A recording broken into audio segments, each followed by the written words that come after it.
ഇന്ന് ഞങ്ങൾ നാട്ടിൽ നിന്ന് തിരിച്ച് വീട്ടിലേക്ക് പോവാട്ടോ. കാറ് ചെറിയൊരു പണി തന്നതുകൊണ്ട് ബസ്സിനാട്ടോ പോകുന്നത്. മിന്നൂട്ടി ഉണ്ടായതുകൊണ്ട് തന്നെ ഞങ്ങൾ വെളുപ്പിനത്തെ ബസ്സിനാട്ടോ ബുക്ക് ചെയ്തത്. അതാകുമ്പോൾ അവൾ ഉറക്കം എഴുന്നേൽക്കുമ്പോഴത്തേനും നമുക്ക് വീട്ടിൽ ചെല്ലാലോ. ഇങ്ങനെയൊക്കെ വിചാരിച്ചിട്ടാണ് വെളുപ്പിനത്തെ ബസ്സിന് ബുക്ക് ചെയ്തത് കേട്ടോ. പക്ഷെ ആ വിചാരം പാടേ തെറ്റിപ്പോയി.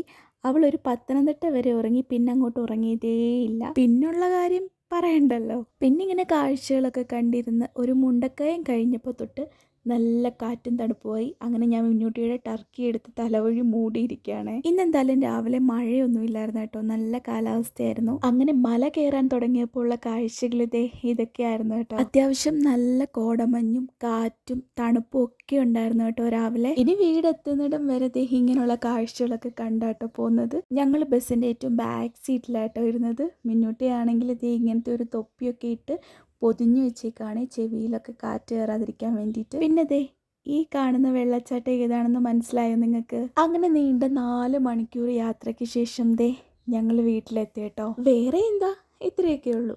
ബായ്.